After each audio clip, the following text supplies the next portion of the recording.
Good evening, good morning, good afternoon, wherever you're listening to this from. This is In Truth and in Spirit Well of Worship Fellowship. Today is Monday, the 17th of November, the year of our Lord 2025. Being Monday means we do a Q&A session or a Q&R session about various topics from life, society, marriage, philosophy, religion, God, faith, and so on and so forth. So if you have a question, feel free to send it to us.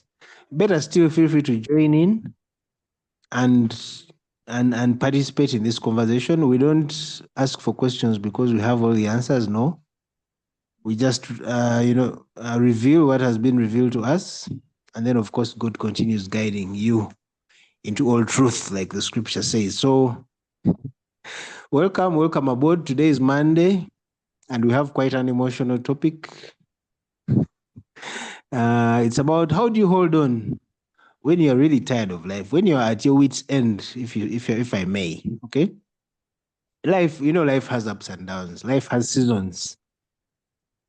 Life is lived in seasons, if I may say that. There are seasons that are good. There are seasons that are challenging.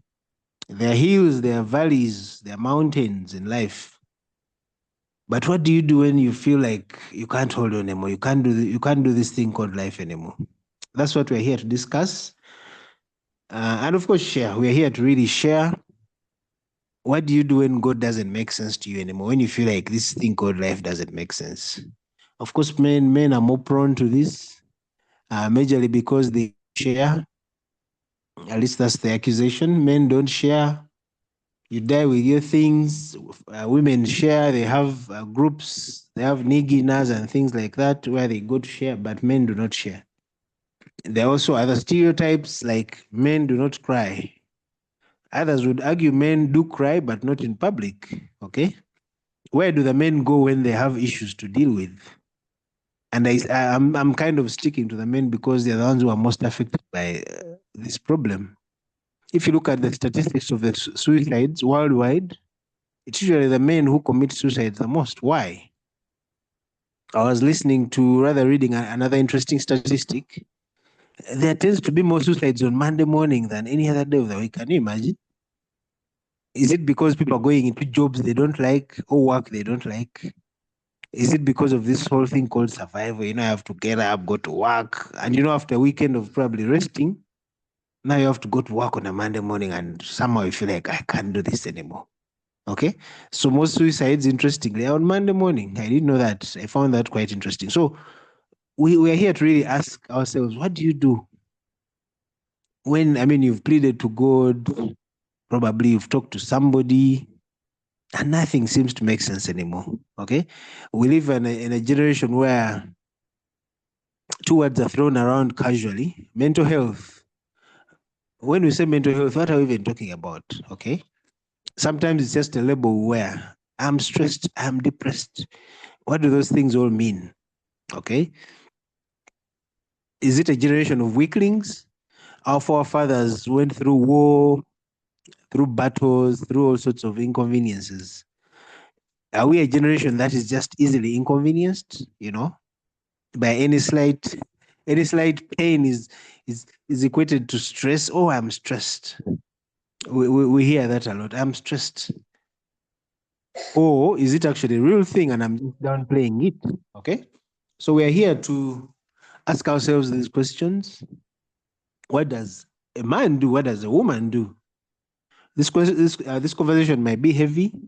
If it's heavy, that's actually okay.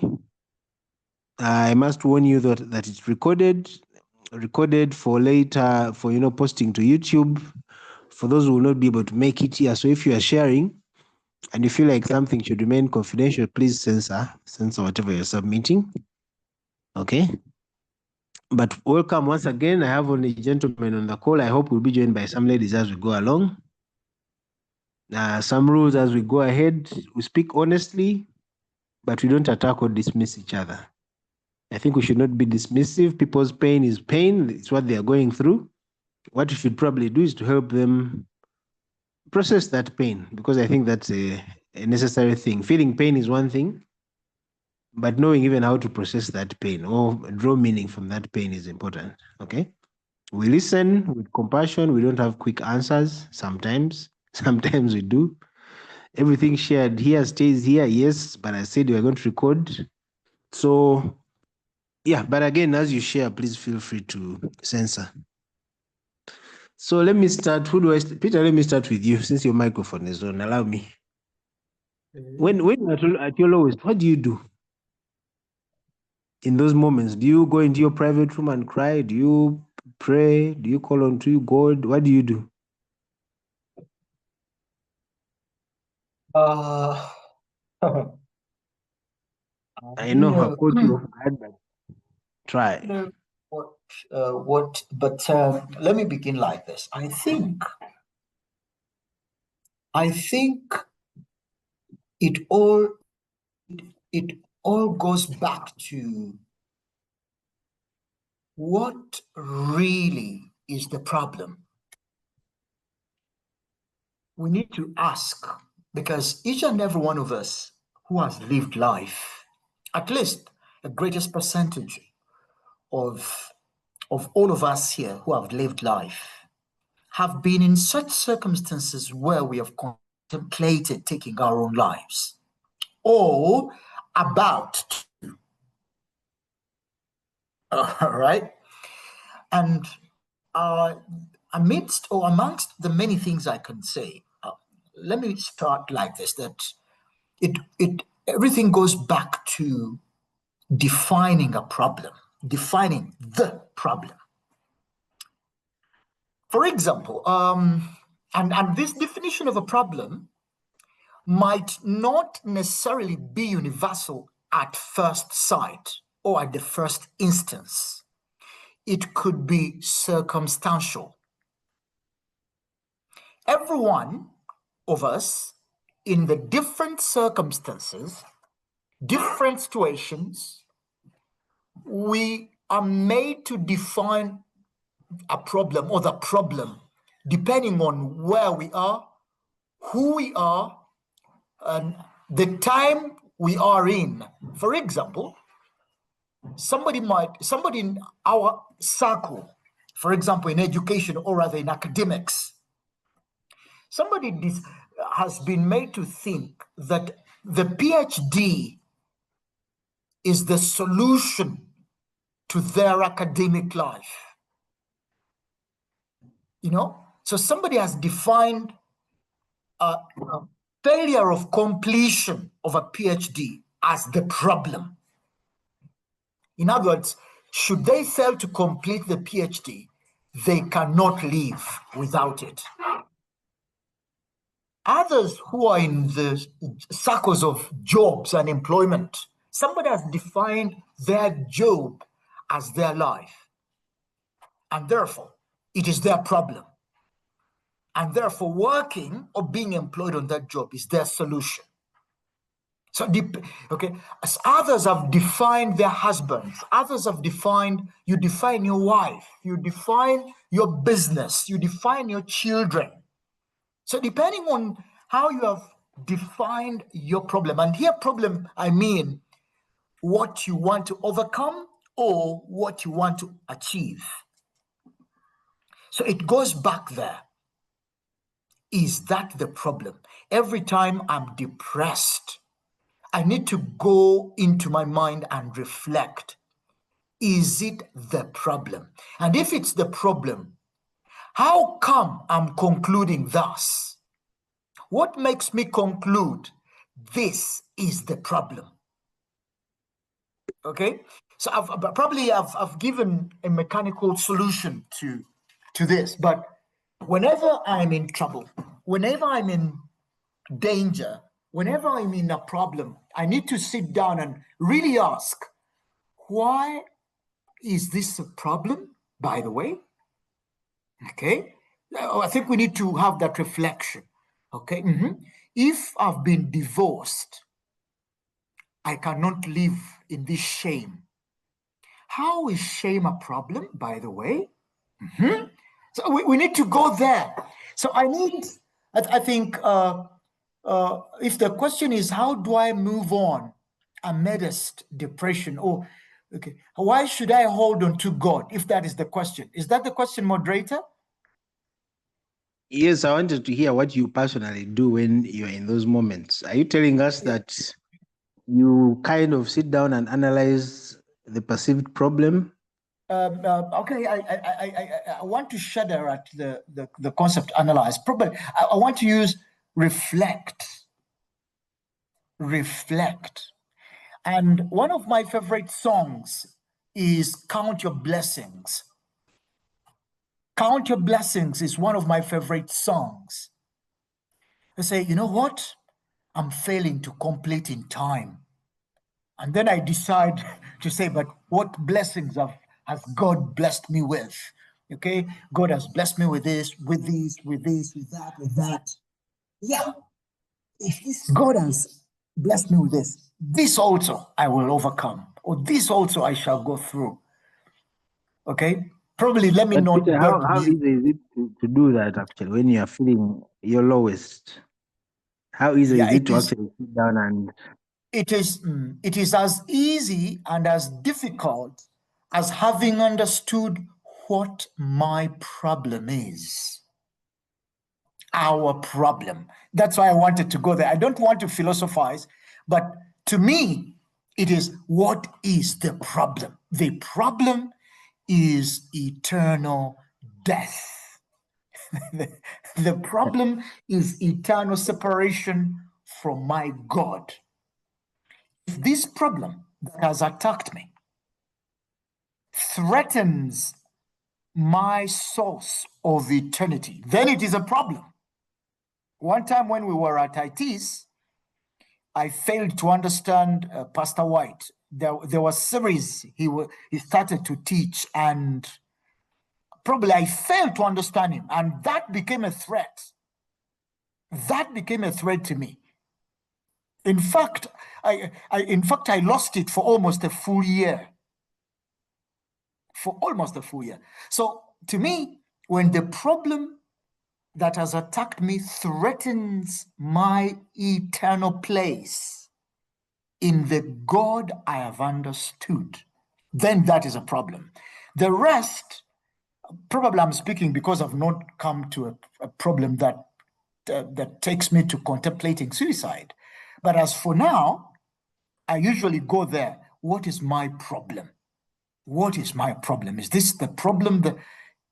And when I reflect on that, and then I say, okay, then I look at the blessings that are around me. And that defers my suicide. I come again, that defers my suicide. It postpones it to a later date. Let me pause and allow thank others you, to come. Peter. Thank you, Peter. So Peter, if I understood him correctly, says if something is not threatening or detrimental to his salvation, it cannot shake him to the level of suicide. He normally just asks, okay, what is the problem? Am I the first one to face it? No. And then I'll overcome it, and so on and so forth. Ivan, you want to come in at this point? We're really discussing what do you do when you're at the end of your wits or at the end of your guts? When God seems so distant, when probably you've done all you can do, and the only option left is, is to take your life. What do you do? I beg to just listen for an hour or so. It's too hard to take in. So it's okay. It's all right. Just keep listening. Yeah, in the beginning, I said this conversation will be a bit heavy. If it's heavy on you, just bear with us. It's a necessary conversation. We've talked about men not being able to share. I hope this is a safe space, or at least safe enough for you to share. Anybody who's on call and those who will, of course, listen. Yeah, but you see, where Peter's method becomes a bit difficult is, the person who's considering suicide or ending their life, for that matter, has probably gone through that analysis you've talked about, Peter, and that nothing seems to make sense. Okay, and the funny thing is, some of these guys are usually social. I mean, they're talking even to other people. Some are talking to counselors. They're talking to their pastors. Some of them are the life of the party when they're around the parties, going on and so on. I think the guy attends the party one night. I think the next day he jumped off a building. So what's going on really? That's what we are trying to understand. Isaiah, are you there? I'm going to start you off on a different note. That's if you're there. Just unmute. Oh, let me go with Sharif maybe. Sharif, are you there? Hey, sorry. Let me start with Sharif. Sharif, you've muted yourself again. Why don't men want to share their problems? Do men actually share? Or they prefer to die like heroes? Why? Why do you think that is the case?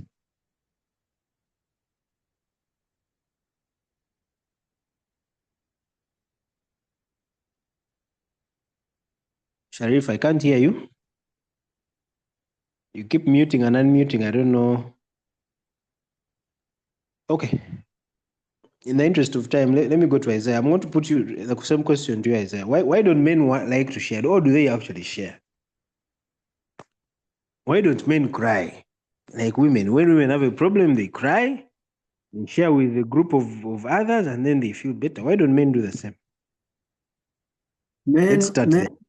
Yeah, men are victims of society wherever they are. Victims? Yes, men are victims of society wherever they are.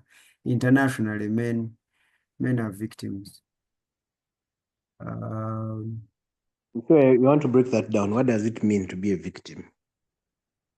What I mean is they are victims of abuse. They are not treated as human beings. They are treated as machines of humanity. So you do not expect your computer to be emotional. You only expect it to work and function as it should be. But isn't that their own making? It's a patriarchal society. Men set the rules. So who's to blame in this? But you see,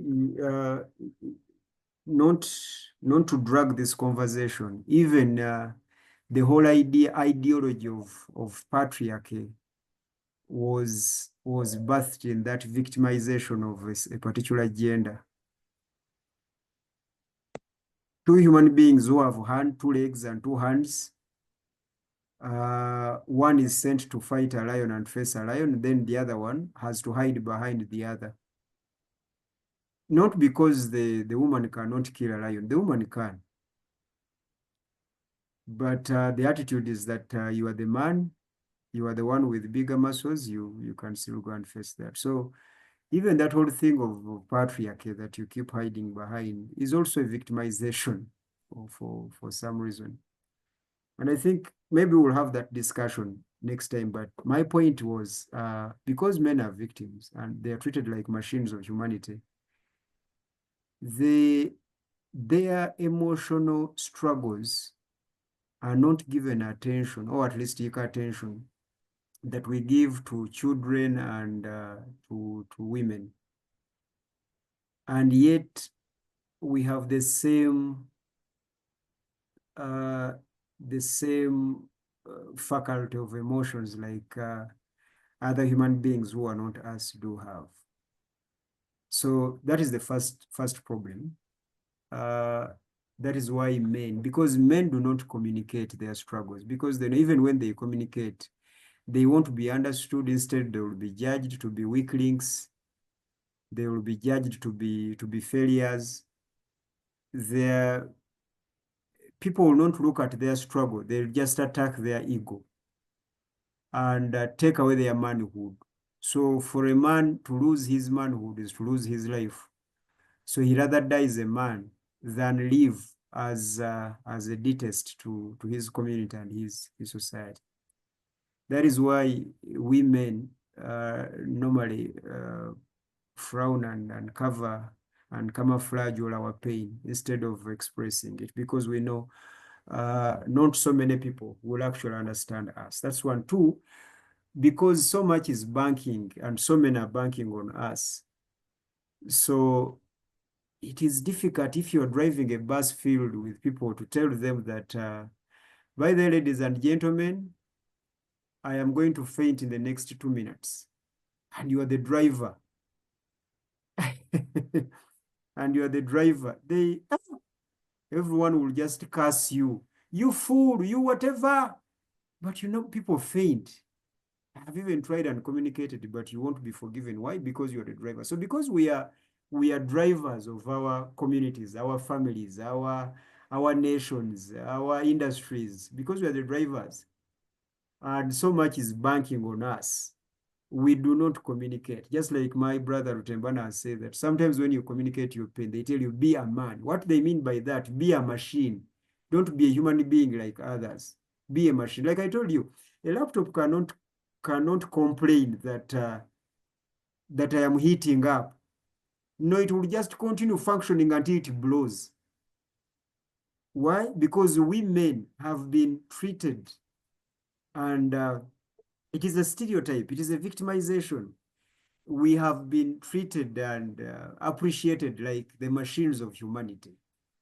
So, moderator, that is why when we have these struggles, we do not communicate. In fact, every man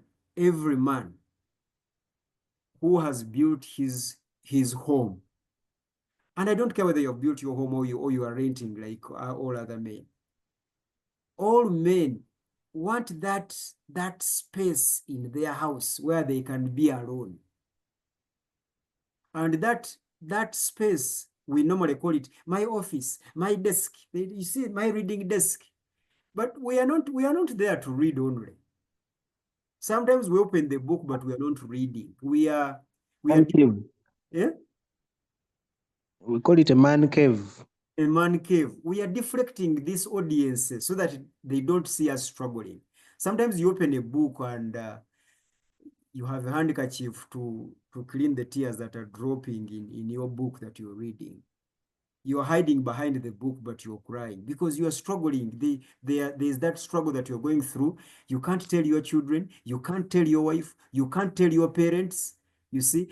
And you cannot even tell your father, because if you tell your father will understand, yes, but you will break him more because he knows what he's the only person who will understand what you're going through. And you're also going now to take him further in his pain. He has his own struggles. You have participated to his struggles. So we are isolated. We are victimized, we are stereotyped.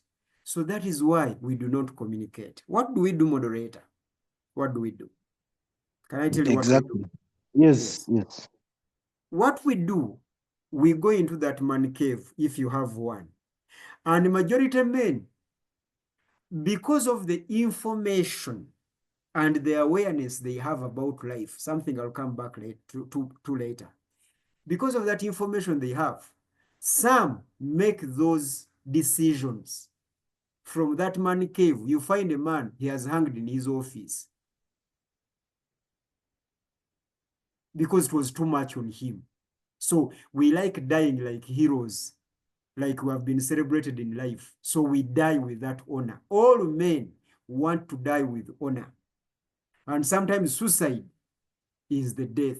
We leave notes behind, communicating what has been happening. Sometimes we don't even talk about what has been happening. Sometimes with the notes are just bidding farewell to those that we loved and we cared for. Okay.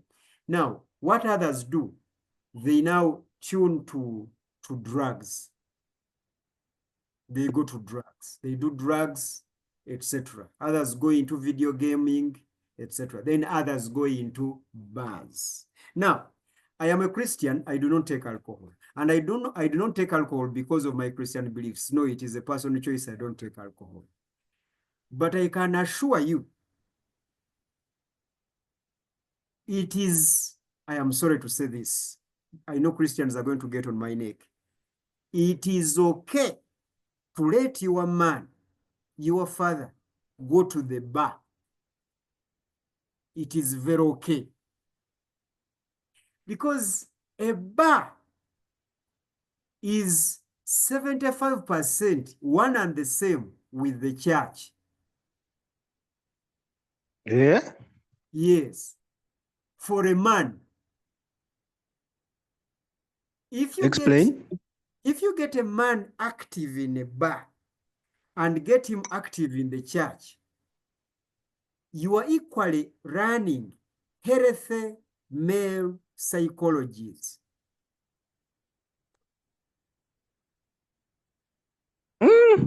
Yes, because when a man gets into that bar with fellow men on that table, those silly conversations, those constructive conversations, that kind of sharing, a bar is a place of fellowship to men. Like I said, I already put a disclaimer on this. I'm not sending men to bars, but I'm telling you, a few regular bar attendants, a few are victims of suicide. Why? Because when men get on that table, that round table of marwa, of whatever, they communicate. And when they are communicating, they are sharing. And when they are sharing, they are releasing. They are creating a fellowship. Now, this is the very reason as to why Hebrews chapter 10, verse 25, we are warned to never at one point stop fellowship. We are the Christians. You must fellowship. You don't start this nonsense of wherever I am, God is. I can even pray at home. I am going to pray online. Oh, you are dead. You are finished. You're going to die. So going to a fellowship, meeting with other people, hearing out them, what they are going through will help you from your struggles. So these bar-going men, etc., they will be hurt in the body by this acid they are drinking. They will be hurt in the body. But rarely will they have that mental struggle from the struggles of life. What they will have that mental struggle from their addictions, etc. But the kind of fellowship that is there, because not everyone who goes to a bar drinks alcohol. And I think we need also to understand this. That kind of fellowship, okay, is going to participate and help in the struggle of a man. And I think that is very, very important. Very important. So for me, fellowship is very important. But you asked a very important question, moderator, before you give way for other people. You asked it to Peter Seruvide. What do you do? Yes, what do you do? And personally, for me, this is what I do. I watch a movie, I listen to music, I get out and walk or ride my bicycle, ride it so hard, it is almost my gym, ride long distances. For instance, in COVID, the other COVID, the one that we called COVID-19, I hopped on my bicycle and rode it from Kampala to the village. Kakinzi. Yes, Ah, on a bicycle. And when I reached home, people were not even greeting me. They thought it was a ghost that was coming, etc. how long did it But take you to ride? it took me like 5 hours. All day. Yeah, Since there are no 5 cars on the hours. road, it was safe to ride, yeah. 5 hours, non-stop. Then I got there. But you know what was happening in COVID-19? We were all struggling. We were all down. We didn't know what to do. So for me, that is what I do. Then I start listening to preachings, to preachers, etc. You know, then I switch because I'm a Christian. I start now switching to the Christian whatever, etc., etc. So that is me. But what about a person who is an unbeliever?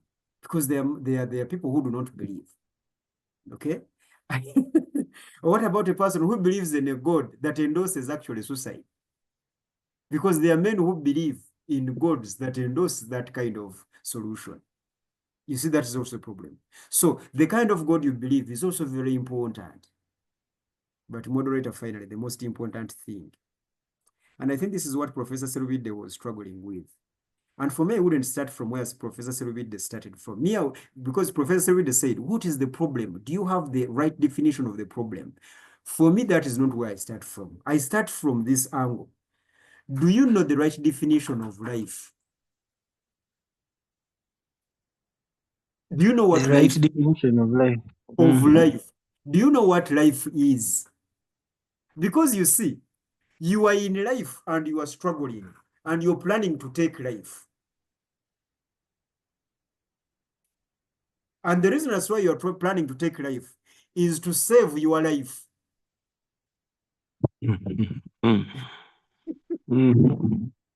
So you are saving you by taking you. Now, for me, this is a complex question of what is life.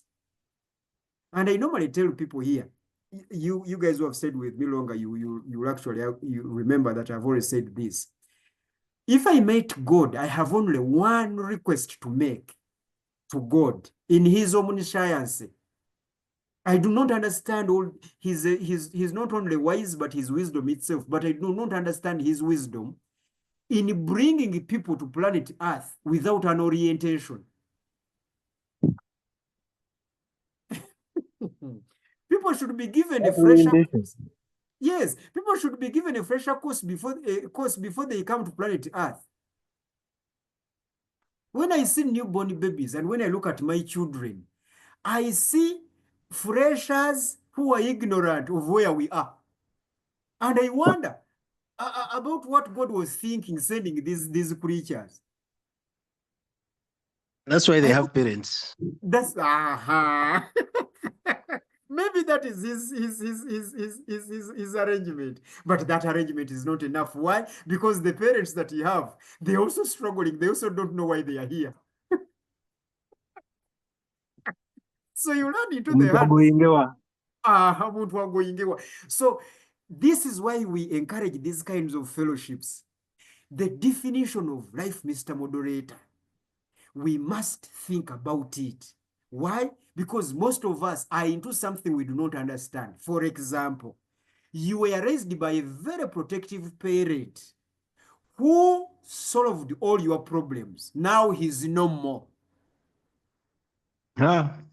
Suicide. Suicide. You were raised by a very hardcore parent who exposed you even to death. Now you are in the world and you do not care. Even when people are hurting, you say, we watch away. Why? Because of the definition of life you were given. You were told that problems will come, but not these kinds of problems. So when that teach that you see the definition of life, for me, that's where I would start from, ladies and gentlemen. Who taught you about life? What did they tell you about life? Moderator, let me stop here. Let me stop.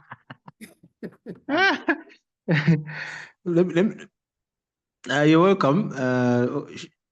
I think you've done well. You've defined the problem for us quite well. Sharif, can you talk now? Your network earlier on was a bit jumpy. I still can't hear you. Neither can I. Okay, Sharif, when you get better network, I'll give you a chance. Gracious, you're welcome. Rutemana, you're welcome as well. Raymond has dropped off. Maybe Sharif could log off and then log back in. Normally it works because he's been struggling with that whole thing. Yeah, hopefully. Umchozi Rutemana, can you talk or you are on the road? I know, this is a very, very important conversation. Actually, you've said a lot of things. I don't know which one to even pick on, but I just remember an example. A few years ago, there was a friend of ours. The child fell sick, and they're seriously sick. and they took them to the hospital. The whole family went to the hospital. Mm. The sick child was crying. The siblings to the child were crying. The wife was crying. Also, the father was crying. So, so, so I looked at this people. I was like, no. Um, I was like, so what? Basically, the father is in tears, the mother is in tears, the children are in tears, everyone is in tears. I mean, broken world is very interesting. But there's something, I think, let me go back to where I started from. Peter, if you can also come back, I'll give you a chance. This thing of being like machines, who really brought this thing on us? It seems to me that like it was self-inflicted, if I may use that word. This thing of men being the providers, the machines, the fixers of everything. Who really brought that thing on the men? Isaiah, if you may, briefly. yeah, it was, you would say that it was men, but when you go back to the history, then you'll have to ask yourself, did they have an option? Because you see, when you say that it was men, why would someone who takes responsibility be victimized for being responsible? And yet you need someone responsible. And yet you need someone responsible, someone to provide answers. You need someone who is going to provide answers. And I have offered to provide those answers.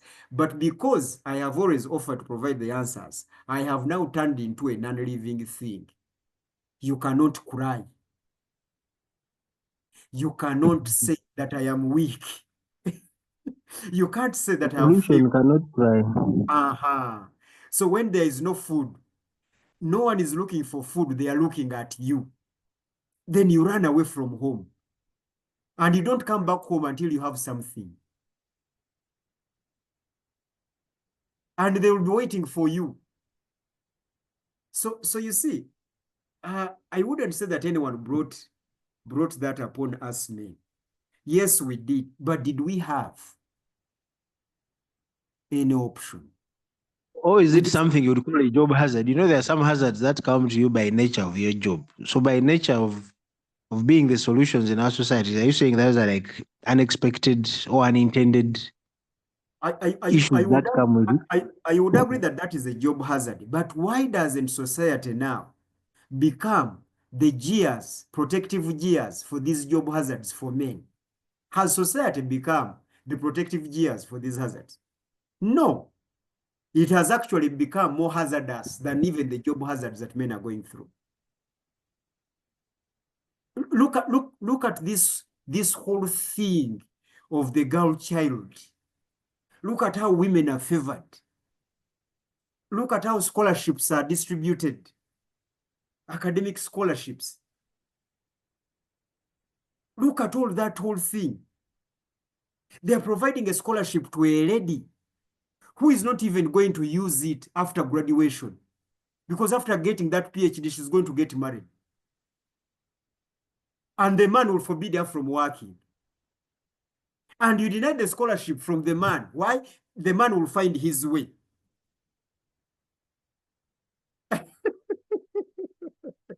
So society has become more hazardous. What have men resorted to? Being drug addicts. They are in prisons. I normally give you these statistics when I'm talking about the women who are looking for men to marry. So when you look at the state of the man, it is detrimental. This is why I normally tell fellow men that if you are giving women 10,000 shillings, you remove a tithe of 3,000 shillings for a fellow man. Because our fellow men are struggling.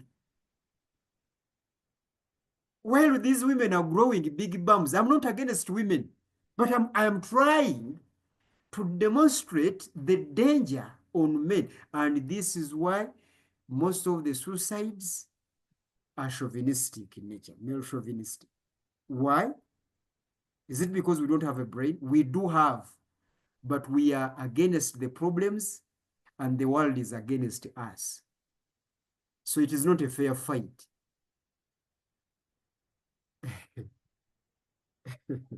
Thank you. Thank you very much. Earlier on, Gracious, you wanted to come in. Let me give you a chance now. Oh, well, good evening. I was appreciating about the topic, and I've come in late, but so far, I'm enjoying the flow, and I think I can come in case there's something I will submit. Otherwise, Okay. I strongly agree with strong points that have been outlined.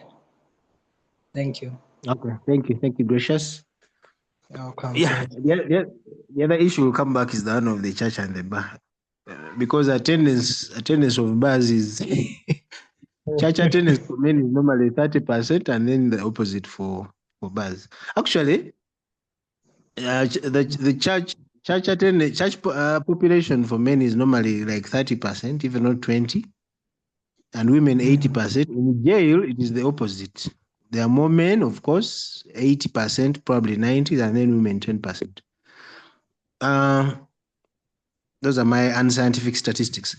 True Tangazo, how are you, my brother? Can you talk? But Jet, Yes, Muchwezi. As we wait for the statistics for jail, I think they come from what Isaiah was trying to explain. We have a lot on our shoulders, so we are bound to make mistakes. And if you to see for example, let's see like in Uganda, the people that are arrested on political reasons, you find that mostly they are men. Then when it comes to stealing, of course, because of what society has put on our shoulder, survival, we are breadwinners. Definitely, you find that men are the ones that will eventually end up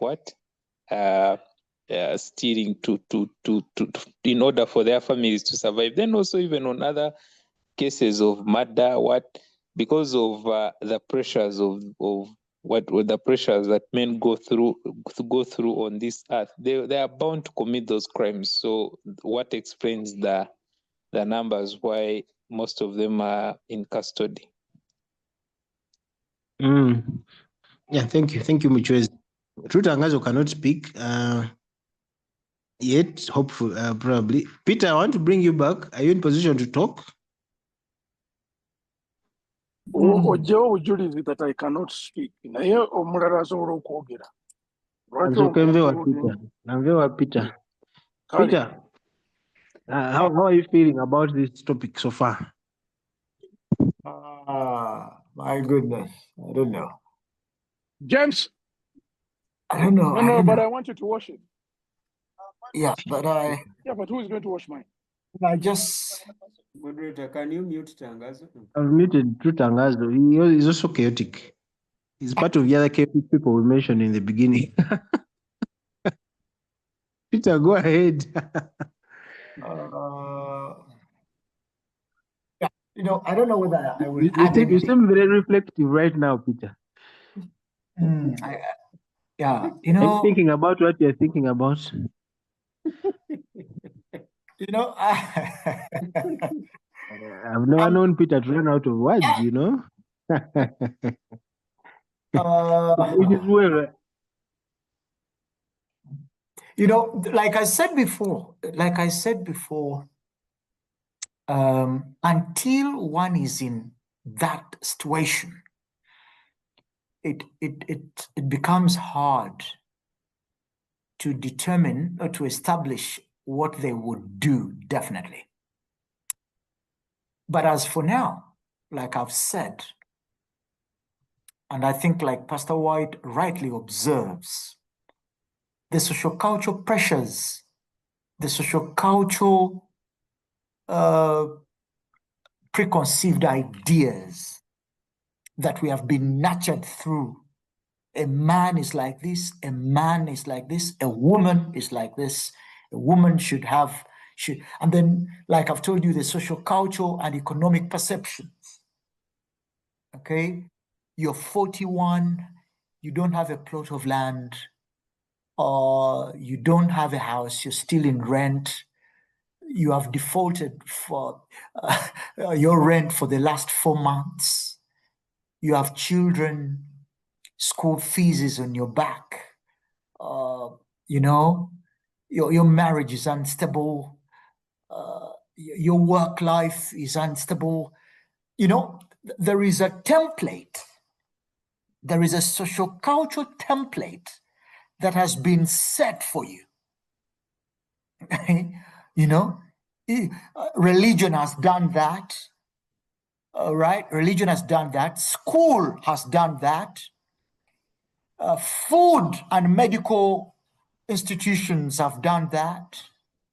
You know, all the mountains of culture, all the mountains of society have set certain standards, and we've been nurtured to think like that. You know, I'm a teacher, and very many parents think that university is senior 7. In other words, after senior 6, their child should proceed to senior 7, and senior 7 is a bachelor's degree. And whosoever does not proceed to university is a failure. Okay? Others have told us that you cannot be married without a wedding. You know? You cannot be 40 and you're still renting. You travel by walking. You use a taxi. You know? You cannot teach at university unless you have a PhD. You must have a PhD. A master's is inadequate or insufficient.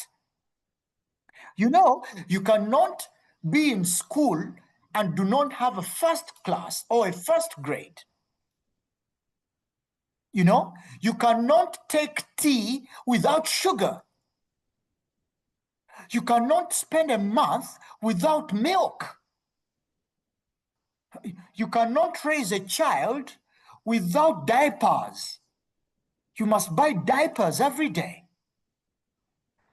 So we are living into a silhouette, a shadow, some kind of template that has been set at every level. At every level, we are living in a certain template, and we have never been given the chance, the opportunity to reflect, later on critically reflect, but to reflect on these templates. So when you're hit by the vicissitudes of the world, but when you're hit by the challenges and the storms of the world, you don't have any branch to hold on. Okay? You conclude in solitude, you conclude you're finished, mbedde. But why? What informs your conclusion? The silhouette, the shadow of a template you've never contemplated. Others are not even satisfied that they have their own houses. When they visit a friend, say, Peter, you know? Others, we have bad theology. We have misunderstood God. All right. We've understood God in another way. Okay. You live in a religion that tells you you cannot work, you cannot have a job if that job occupies a certain day. You cannot go to heaven, or God is not pleased with you if you have more than one wife. So we have got God wrong, we have got economics wrong, we have got education wrong, we have got marriage wrong, you have got politics wrong, you have got society wrong. And when you face the storms, your conclusion is, I am finished. Let me pause here and let me allow others to have their say. Thank you. I was muted talking to myself. Thank you, Peter. Those who are just joining us, Francis and Trutangazo has been on and off. We are discussing What to do when you're at your lowest. This is a topic very important for men, especially in this day and age. Men who are emotional and are called wussies, or is it, what's the word? And so on and so forth. So men tend to find themselves They in are called situations cities. where, oh, sissies, yes, where they can't share, where if they express any emotions, they are considered weak, and so on and so forth. So many of them tend to go inward. And as you know, the life of a man is not easy. You're dealing with a lot of things. And many times the solutions are just not there, or the support system. So today we're here to have a conversation about this. What does a man do? What should a man do? In the first hour, we've at least tried to find the genesis of this. How did we get here? Of course, I'm not going to repeat everything, but I could say if we define life wrong, who taught us about life? Who defined life for us? What did they tell us about life? Okay. Some people are brought up really protected. They're never exposed to any hardships. And this generation, I think, is guilty of that, myself inclusive. We don't expose our children to any hard, any inconvenience, fast food, fast everything, fast internet. And therefore, when the children come into the real world and they face any kind of challenges, even those that have been solved before by others, they don't know what to do. The opposite extreme of that is exposing our children to all the hardships in the name of hardening them. I think Isaiah Zanu said, even exposing them to death. And in so doing, they even lose even the little feelings they had. When people are suffering around them, they're just like, now look at this one. We have been through us, and things like that. So basically, how did we define life? How did we get here? And because men are the machines of the world, again, that was a word given to us earlier. Machines have to break while working. Your computer will just crash one day. It will not warn you.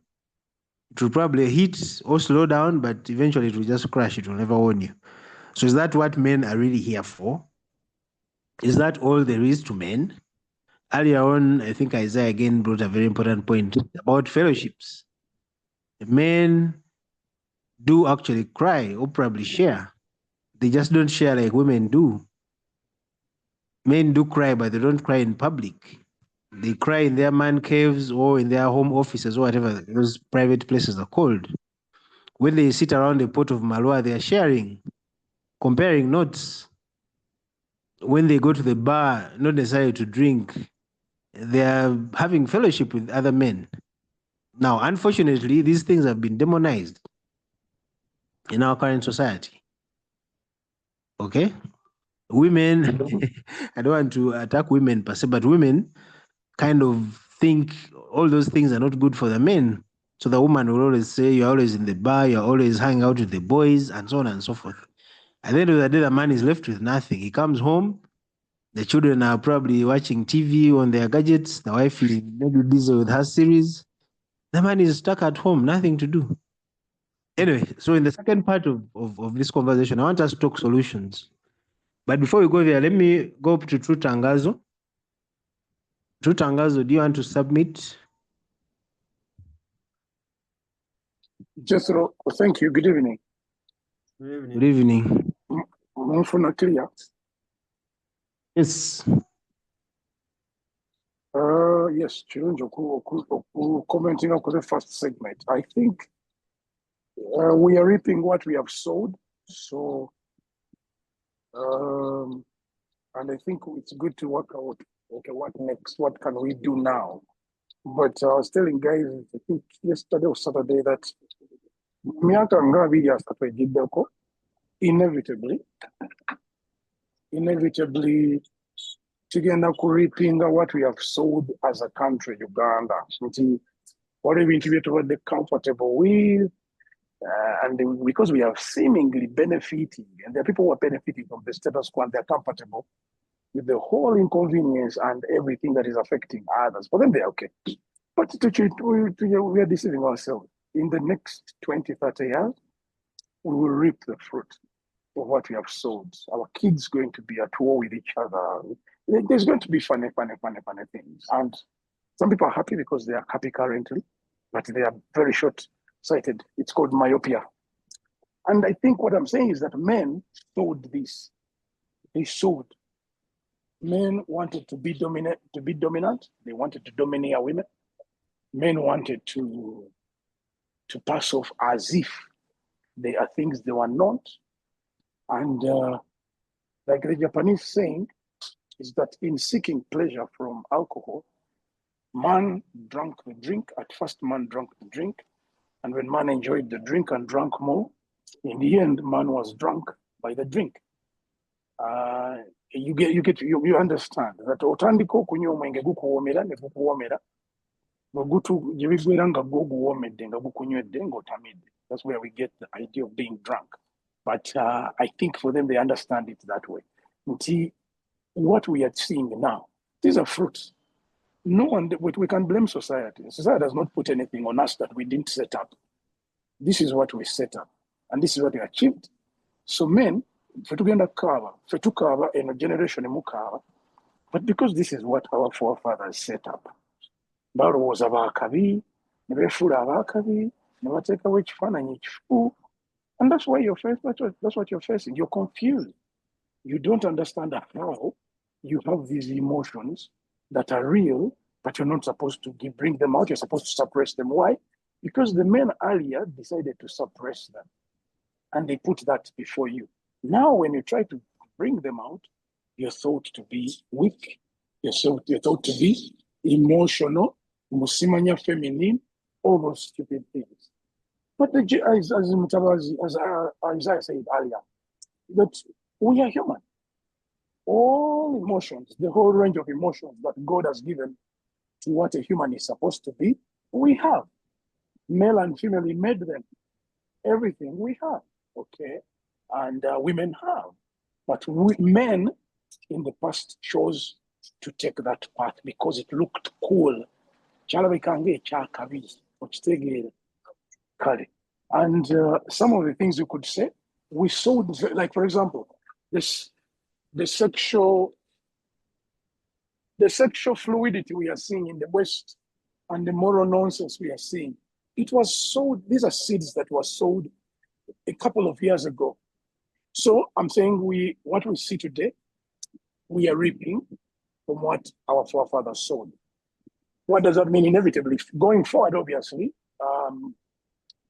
we have to sow different seeds. Where it's not too late, we can sow different seeds, but after doing this diagnosis that we have done. So I may be wrong, but I think what we set out to achieve, or what our forefathers set out to achieve, is what led us here. Unfortunately, they realized it was wrong, and then they decided to start up a women empowerment. And now you notice, you said women scholarships are very easy to get by. To do what? To empower women to do what? To compete like men. Yes, because you made men look like they have to be dominant. We didn't have to be dominant. We just had to be human, like with fellow human beings, women. We are not animals. It's animals that pursue dominance, But when we pursue dominance, that's what we have got. Now we are dominated by what society expects of us, or has shaped. But we participated in shaping it over the years. Anyway, I think coming from the first hour, what you've been reflecting on, that's what I would say. But then when you're going into the what next, how do we move forward? Then we need to plant new seeds. And what sort of seeds do we need to plant? Can we accept that we are men? We are human beings. We're not just men. Male, we are not just male. We are human beings with blood, with every faculty, with emotions, with heart. So what do we do with pain? Do we suppress it? No, we let it out. Can men be free to talk about struggles? Can men be free to talk about failure? Can men be free to talk about disabilities, inadequacies? Because it was unacceptable that a man would be inadequate. Okay, only success was celebrated and brought to the public. All failure was kept in the back, and everyone desired to come and dominate.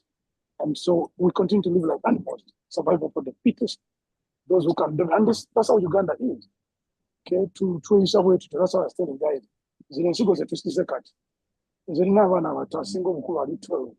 And I get scared because these are seeds that have been sowed, and my kids are going to have to face them when they ripen, when they fruit, and then my grandkids. So I really hope I can participate in sowing better seeds that might probably bring fruit that I may not be here to see, but can probably give my grandchildren a better society.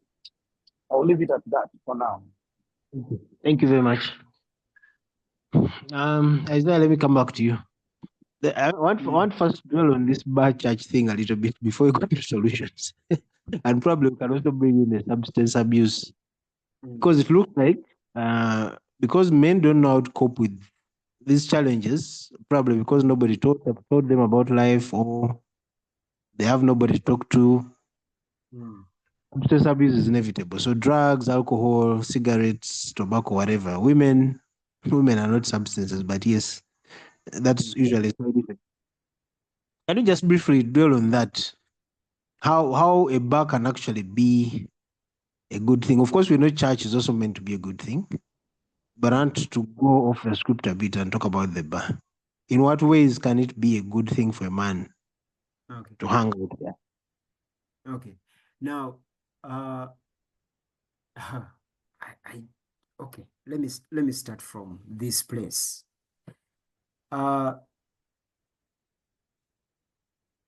Mr. Moderator, what is your schedule of a day? Are you comfortable? Are you comfortable to share it? Yeah. Please I share wake it. up at 6. Wake up You at wake up- 6. Yes. By 7, I'm leaving. Okay. Drop the kids to school by 7:30. Okay. 7:45, I'm in office. Okay. Till 5. Okay. Then I go pick up the kids. Okay. Return home at 6, maybe. Mondays, I have Zoom. Okay. Tuesday, same routine, but I have soccer in the evening. Wednesdays is date night with the missus, the wife. Okay. Thursday, same routine, but Zoom at the end. Friday is free. Yeah, and then the weekend. Okay. Briefly. What do you do on the weekend? Weekend is That's normally me time. Saturday I normally and want to. Sorry? That is Saturday and Sunday, isn't it? Yeah. Okay. What do you do on that? Saturday is, of course, fellowship day, so I get up early again, drive to Kampala to Inspire Cafe. Okay. Spend most of the day there, finish at about 2, drive back home. Okay. Pass by the market. I'm one of those men who go to the market. I buy stuff for the week. Get Then home Sunday. towards 4:30. Sunday, wake up, lazy day, lazy morning. Usually have breakfast with the kids. That's the only day, but I have breakfast with the kids. Sunday. And then it's church. After church, it's normally back home. I prefer to keep my Sunday free, Sunday afternoon free, so I can Okay. recharge for the week. Now, I want you to imagine your schedule of a week without the office.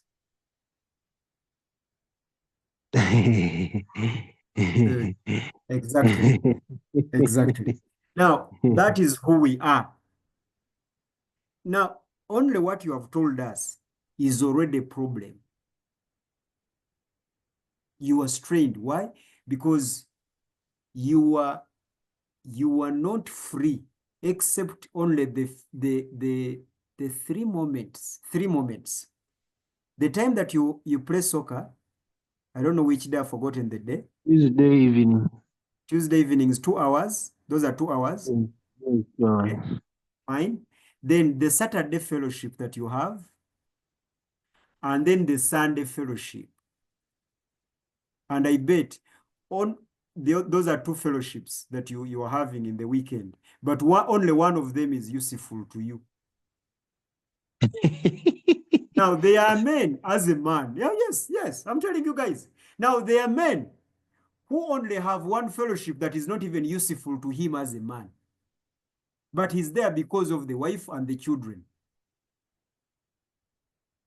So the more he goes to that fellowship, that church, that religion, he's actually getting more stressed by the environment, because the environment is toxic to him. Why is he there? The wife wants that fellowship. So that is a king in jail already. He makes all the money. They drive the expensive cars and go to that, but he's a king in jail. Jail of that marriage and that wife and the children. Very much blackmailed. That's why he's doing whatever he's doing. Jail at the workplace. Because at the workplace, work is so demanding. He's working non-stop. Now, question. This man who is so married into production, where is the other part of life known as pleasure? Do you know what these men do? They use the money, get other side chicks. That is where they go when they have lied that they have gone on a business trip, so that they can reduce the stress. Meanwhile, the side chick also is another version of the wife he left at home. A few moments later, like the social media people say, she starts also doing the same thing that the wife that he ran away from was doing. Why? Because this man is in the circle of women who do not understand the psychology, the language, and the world of a man. This is where bars become very important. Why? Because we have been isolated from society and we have been excluded to work. Like machines stay in the factory. We have been assigned to factories of production and we have been denied pleasure.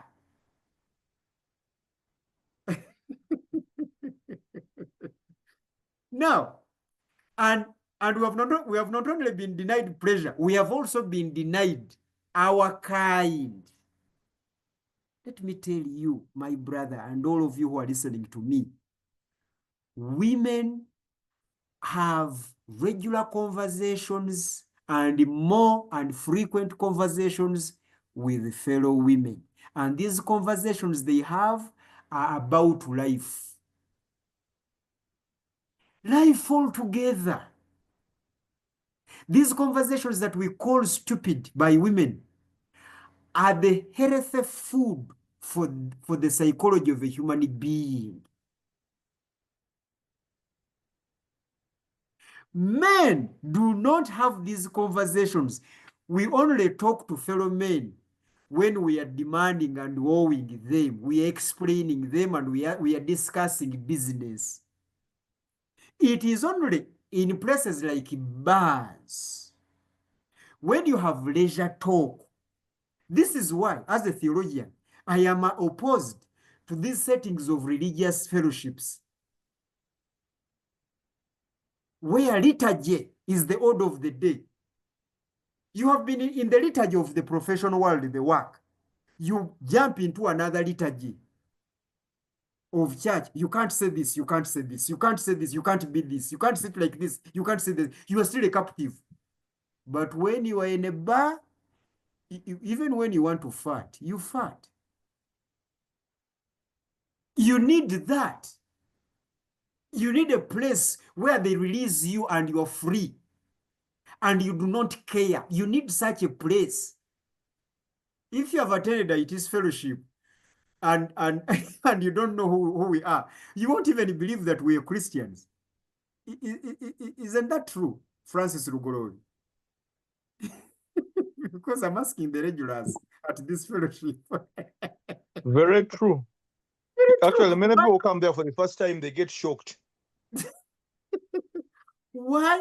Because I know what we're going through. We need to create an environment of a bar at church. Or let men go to bars and release and open up. This is what we need, ladies and gentlemen. We need to create a sociology, an environment where a man can be himself and transition from being a machine for production and be a person with a personality. We need to see that moment where you can be who you are, where you can say everything. Some men drink to pulp and then they start saying everything. Others drink and start crying. Moderator, as I wind up, I would like to remind you the African culture. Out of 10 men, family men, out of 10, only 1 or 2 stayed at home in the evening. They were all outside there, around that port of Marwa. And they came back home, starting from 8. After they have had fellowship with other men. That is how our forefathers were this healthy psychologically than we are. For us, when we leave work, we take work at home. And before we even finish the work at home, we are dealing with the wives and the children and the drama at home. And so you are at home and you are the only man at home. There is no fellow man to talk to. You don't have anyone to talk to about your day. When you talk to your wife about your day, as a man, she will not understand you as a man. She will only understand you as her husband. The two are different. You need a man to speak to you as a man. But these women that we tell our problems to communicate back to us as their husbands, as their fathers. So this is where the bar is important. I used the bar, but I was looking for a sociology outside the sociologies that you are responsible for and the sociologies that you are in charge of. You need to have that sociology where you are not in charge. These sociologies where you are the man and you are in charge are not helping you as a person. Very soon, a man will commit suicide and we will all be amazed. But Isaiah was okay. I talked to him last night. I was with him. He was laughing in the fellowship. Yes, he was laughing. But do you know what he was going through? So, moderator, that is the whole idea. Get a sociology. If you have something like that of where you play football, after playing football, what do? Do you sit down and be silly for a while? Because that is important. That sociology is very important for a man. So that is my idea. I could be wrong, but look at the results and the reality.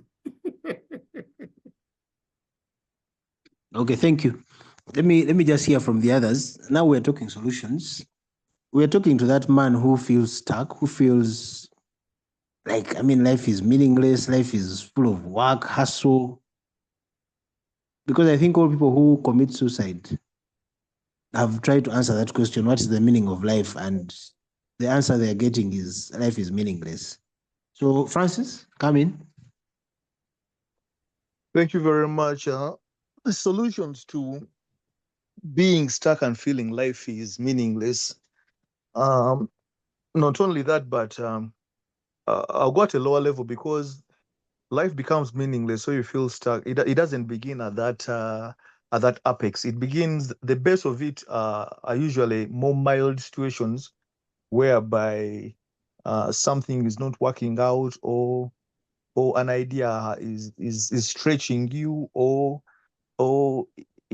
income is starting to not to balance with expenditure, or they usually it builds up from small things, and when they grow, they're not actually small things, but it builds at a lower level. It's not the same pressure as to the point when someone decides to take their life or to do something serious against themselves. It starts at a milder level. Now, to me, the solution should be the solutions, as some have been suggested, they should be okay. When someone is already feeling in that way, that's when the solution should be at a milder level. You don't have to let it stretch up to that level. So personally, I'll just give you things which distress me, which of me distress. I'm one person. I'm rarely angry, I'm rarely stressed or what, but then I do it intentionally. The things I've done over the years to distress myself. One, I for decades now, I have people I talk to for particular issues whenever I'm stuck somewhere. If I'm stuck in a spiritual area, I'll talk to Isaiah. If I'm stuck, when I was still an SDA, I had some pastor friends of mine who were a call away, or I would walk to their offices. And these, I would talk to them as friends, not as pastors, actually. When they're addressing me, when you're addressing each other, we're not addressing each other as Pastor Ward, but they talk to me as a friend or as a brother. And it helped to sort those things. So in every area of my life, I have people I can talk to. And it's like in Luganda, we call it chejo. Because some of the things I talk to people about, they are very mild. Why? Because I don't want them to get to a level where even this person can't deal with it. And many times, by the way, the psychologists will help us, the counselors will help us. Some people don't have, sometimes you don't even need someone who is a specialist in that area. Many times the issues we have, we just need someone to listen to us. Why do I say this? There are people who come, I also have people who come to me whenever they have problems, but sometimes I don't have to say anything to them. I just listen. And by the time the person leaves, they are feeling better. So there is sometimes when we have things we are shouldering or which are weighing us down, we need to find people we can talk to. We can unburden ourselves. And these people should be the people we find, they shouldn't be able, you should get people who will be able to listen to you at any time or and whatever frequency, whenever you want to unburden. You find them there in your life. People, you'll be surrounded with people. You just open up to them. And the other, as part of that, as part of the solution, we should appreciate how weak and human we are. That's one thing I keep telling some of the people in my circle. I always remind them that I'm very human and very broken and very susceptible to anything that can put me down. So by actually telling these people, we are telling even ourselves, and we by telling yourself, you are sort of treating yourself. And when something like that comes to you, you already appreciate that you are susceptible to anything hitting you, and that you need help, because you've been even telling these people that you are susceptible. So they will understand when you seek that help. Then the other thing I can talk about as a solution, Isaiah talked about a social setup and looked at the bar. Personally, I've been using there are things which I use spa to to distress. Only that I even have a program for spa. Every week I have to go to spa once or twice. I go for steam bath and sauna. Those are places I go to, and I not only I not only go there to. There's a way steam bath and sauna helps my body sort of feel. Even if I've been tensed up by something, I'll feel better. But still, I find people who don't care about. We share. I find we sit with men and we talk. I sit with strangers and we talk. These guys, I don't even know them, but we hit up conversations. There are guys I find and we hit up. Every time I go there, we find different people. And even yesterday I was there. And then we are hitting up conversations after conversations. And with distress, it helps us distress. And there's one good, there is one thing, I think there's a good thing about talking to strangers or people you will rarely meet or you may never meet again. Sometimes you are free, you are more free because you feel you won't be judged, or you won't be this person won't hold it against you, or they won't judge you, or they won't see you again, or they will rarely see you. So many times for us, we go to steam bath and sauna, you find strangers, and the way we hit up conversations, and sometimes people talk about their problems, people share and we have these conversations which wouldn't have had, which help us distress and sort out our stressors. Thank you. Thank you, Francis. Francis recommends a social circle, social network.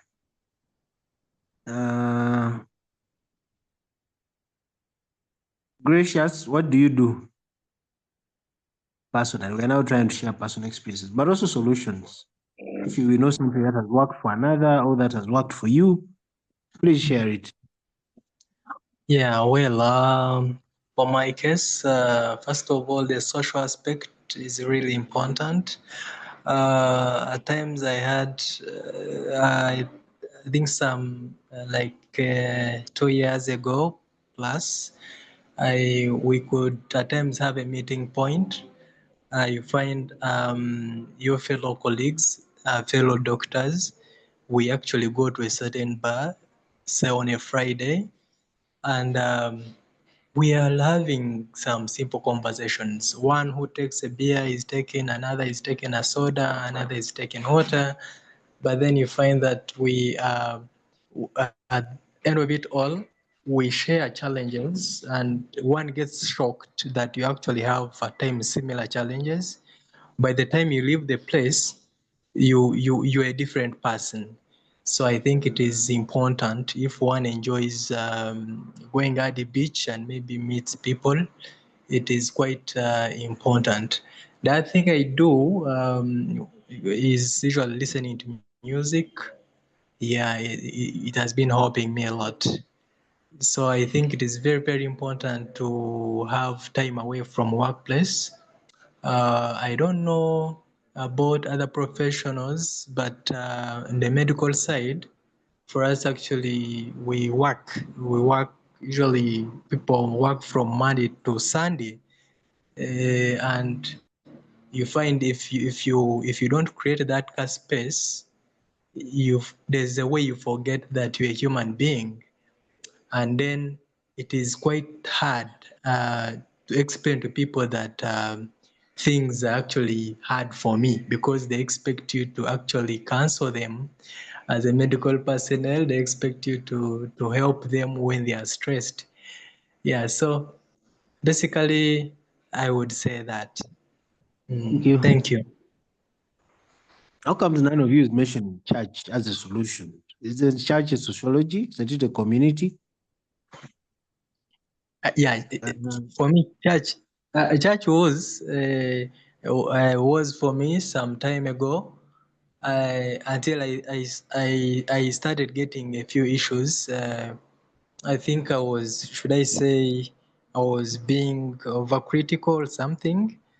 I felt they were doing the opposite of what I had anticipated, and then I felt like maybe I would first get wisdom on how to be around such a place, because I was worried that I may be fed with the wrong knowledge.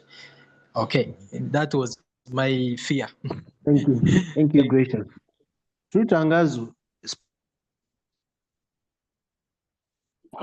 Simanyi oba signo yange eri okay. Mfuna. Yes. Okay. Somehow I leaped off a bit. Well, I thank you for bringing that sociology aspect to things, because like I began earlier, we reduced our sociology to dominance. When we gathered to fight and show who is stronger. When we gather, we talk about who has got more women. And those of you that have been through school, you know, at times in high school and as we grow up as we go to university, our language was always about celebration of achievements, who has had more girls, who has done more art. When it comes to sports, who has dominated where. So I think we need to remove, and I like when we talk about to remember to be human. Simply, just be simply human. Play some games, just laugh, relax. But the reality is we have to work. That's inevitably by nature. We never chose to be men. That's not something we applied for or chose. But we are men. We are created men. These people choose. I know that is rubbish. That's nonsense. You know, those who choose to be men, they can't measure up. To be honest, those who pretend that they want to become men, they can't measure up. They were never meant to be that. And I think naturally, there's pride in being the man you are created to be. There's the joy and satisfaction in work when we do what we're supposed to do and take care of our families. At the end of the day, as a man, it's fine. It's a good thing to do. So, but the problem is when we think that's our value, that's our fullness. And that's why it drains us. It becomes a duty and a burden. We stop to enjoy it, and it eats us up. But if we are living life, and Krista, you're getting a number of day, but you have to they were intentional in sparing off a particular time of the day to just be them, to just live life also. Tebali okora bukozi kulisa family. But for us, and we are overly ambitious, stupidly ambitious, and competitive. We just want to compete everyone. We want to be like everyone. We want to do this next thing. We want to achieve this and that. It takes away from just living in the moment, being alive, and enjoying life. And we are very stupid because then we die and leave those things. I dare say we die and leave them, and we take nothing. We are having failed to live and enjoy life. And when I say certain things, people think njibisa.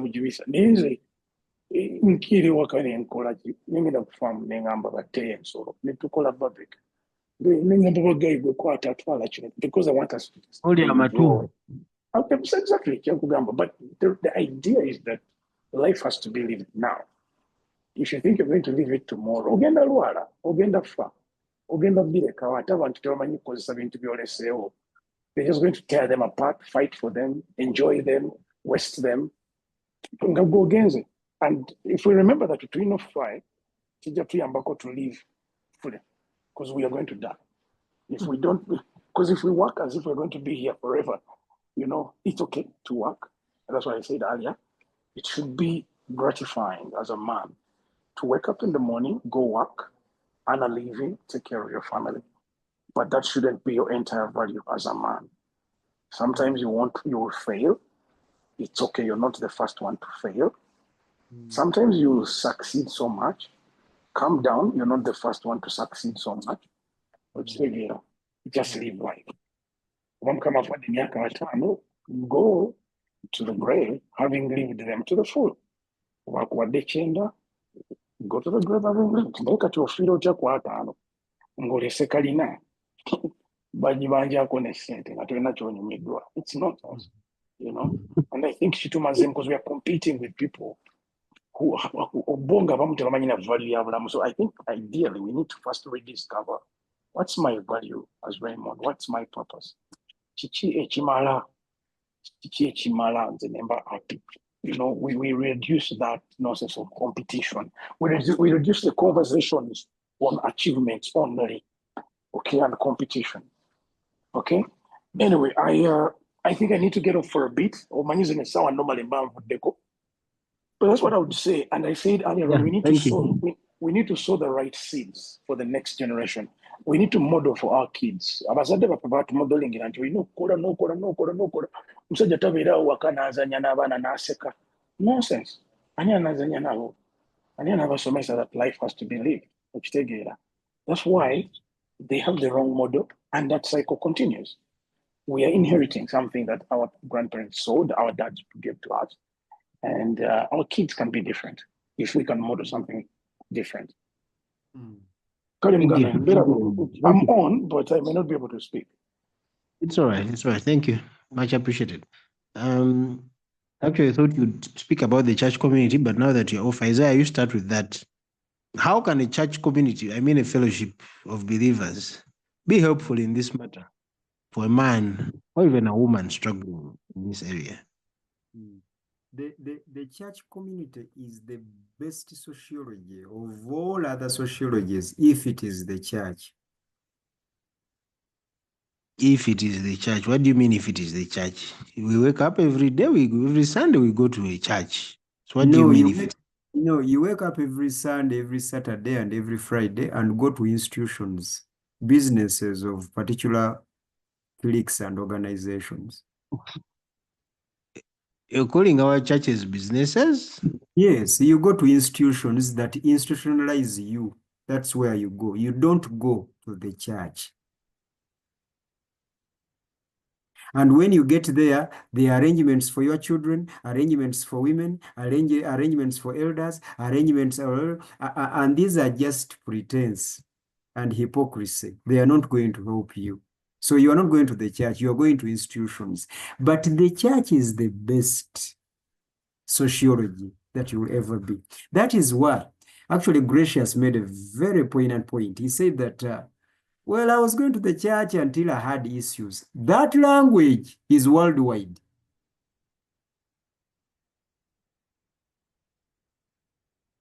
So, so, so the church has abused more people. Anyway, institutions have abused more people in the name of the church. Thank you for correcting the word church. Okay. So you need the church. Tell us Okay? about that church, the right church. What does it look like? It is a place where you come as you are and stay as you are as long as you want to stay as you are. Ah, that is a whole. Break it down. First of all, repeat it, and then you break it down. What are you saying? The church sociology is where you come as you are and you are allowed to stay as you came and as you are, as long as you want to stay as you are, or until you now want to change. So a church is not a courtroom where you're going to be judged. A church is a place where you should be accepted. Accepted. It is a place where you are in charge of the decision to change. They say, Not come as other- you are, don't live as you are. Exactly. Exactly. But do they allow you to come as you are? Because I used to belong to a certain religion where when you came dressed like a lady and you were in a miniskirt, they got an overall to cover you. Why were they covering them? Not to scandalize the brethren. Now that is not the church. That is an institution. You remember a place where we went and we asked not to record? So that is not a church. In a church, you can record.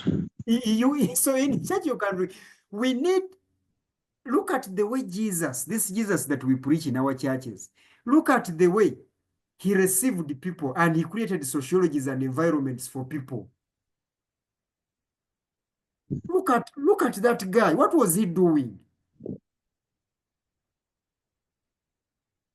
And the people who converted in his hands, they never looked back.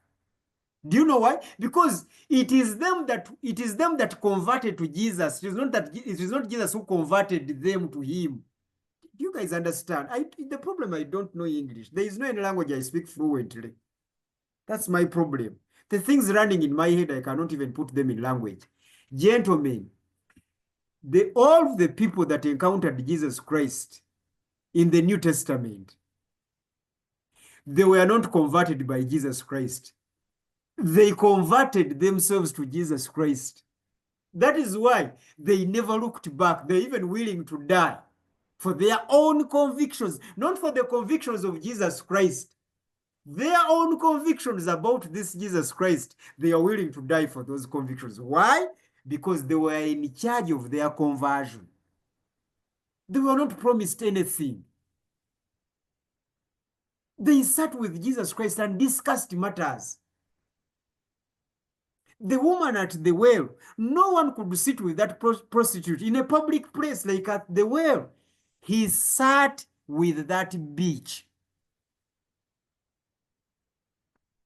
And he was all right. And this woman was mesmerized.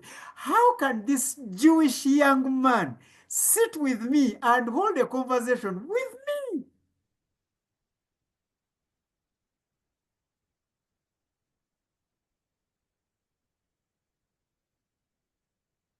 And Nicodemus could not only come at night.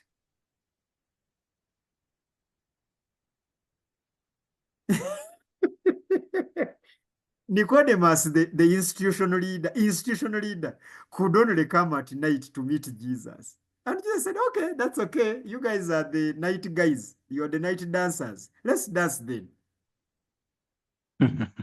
I have preached that sermon, the Noctos, you remember? Mm. He could only come at night. So until we re-image, reorganize, reinterpret what we mean by fellowship, we are not going to help people. We need to understand the people that we want to preach to before we preach to them. Do we understand them? That is what it is. We encourage everyone that ask any question and feel free to ask any questions. Why? Because we're trying to create that kind of environment where you can be you. And then we ask you to be willing to engage you. That is what the bars do.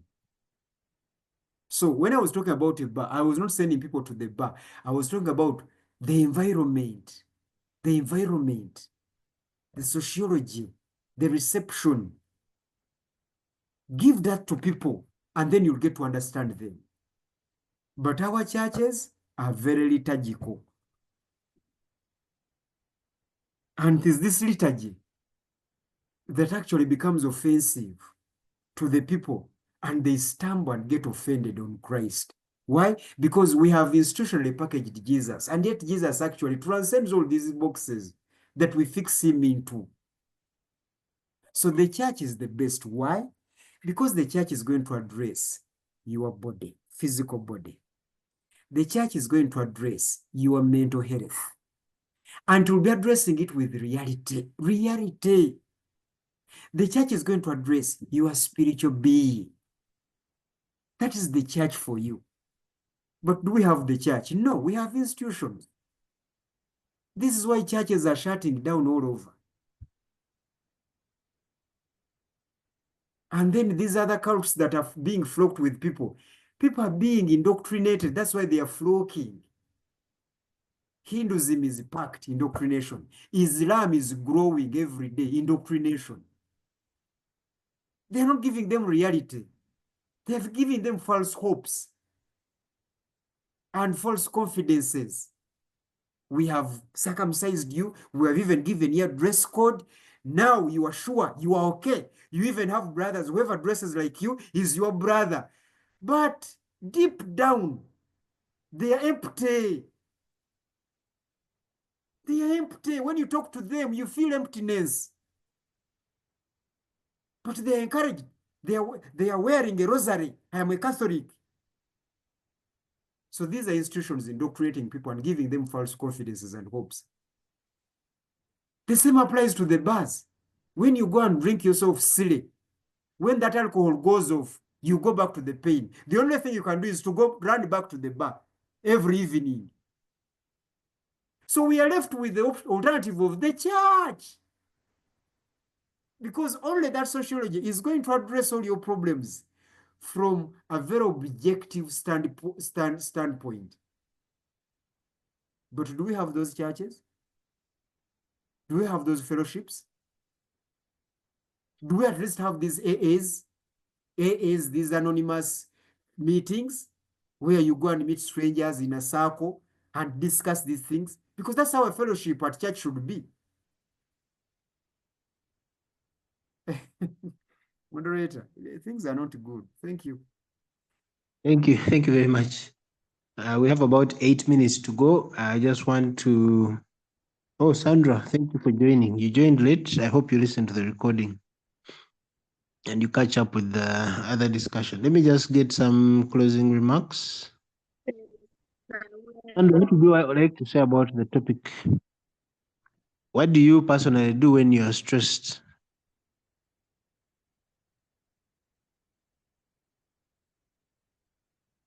Yeah, me personally, stress treats me so bad in that at times I even lock myself in the house. I don't want to talk to anyone. I just want to be alone, like quiet. Yeah. Hey, And that helps you feel better, usually? Now, with time, I keep thinking about it, and then eventually, when I feel I am ready to talk about it, I'll look for that one person that I will talk to. And then after talking about it, I'll eventually go over it. But like Dr. Gracious was saying, this profession of ours is very tricky. You'll be attending to a patient, you get attached to this patient, the patient dies, you're not supposed to cry, you're actually supposed to stand strong. And yet it actually hits you hard. You have to remain calm and strong at a very, very difficult time. And that has an impact on your psychology at times. So sometimes if you do not have someone to counsel you in such times, it can really take a toll on you. But for my case, when I am ready to talk about something, I'll always reach out to that one person that I trust, depending on what has happened, and I'll rant about it and eventually get over it. All right, thank you, Sandra. Peter, your closing remarks? You've been unusually quiet today. No, I've only spoken when I have something to say. Not because you have to say something. Yeah, I think this I can only speak maybe to those whose faith is in Christ Jesus, that Jesus Christ is the only defining dictionary of who we are. Our greatest problem is eternal death or sin. And our solo solution is Christ Jesus only and alone. The rest are mere challenges.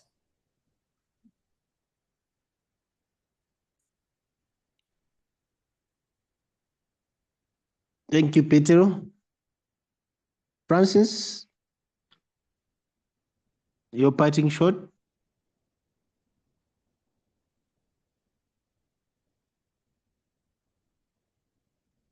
Hey, what's happening?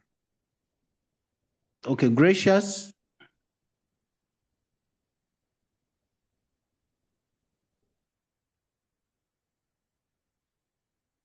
Am I alone here? Can somebody hear me?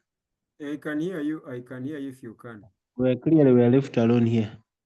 Tom, Okay. you came late, but do you have something to say as we close? Well, I think we should be careful about naming organizations the church, because even when we ask the question, which is the true church, I think the question is vague, because the church is the church, like Pastor has told us. You can't say it is wrong or right and it is a church. That's all I have to say today. Thank you. Thank you, Tom. Ivan, in the beginning, you said you prefer to listen. Do you want to say something as we finish? Have you learned anything new today?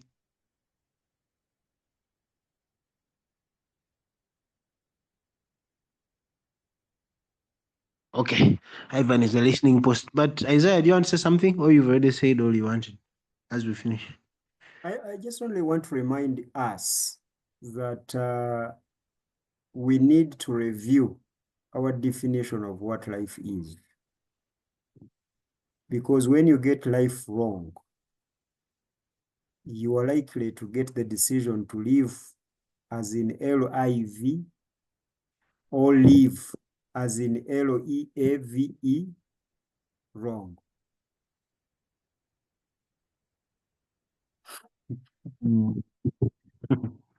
Thank you, moderator. Have a nice day. Thank you very much. That's all we had time for. But I just want to say that there's hope, there's help. So if you're feeling like you're alone, you have nobody to talk to, please find somebody to speak to. You can start with a perfect stranger, a total stranger who will not judge you, like we've said here. Just share. If you're sitting in a taxi, feel free to share with that neighbor of yours who doesn't even know you. Just talk to someone. You'll be amazed by, first of all, how light you feel after sharing. But also, as you share, you'll actually be thinking about your problem. So you'll be surprised by how different you'll be thinking about your problem as you share. So find a community, find a sociology, find a church community, Yes. and most importantly, find God, because He is the only solution to all Amen. these things we're talking about. Amen. So that's what we had time for. I want to thank you very much for joining. We'll be back on Thursday with another topic. Amen.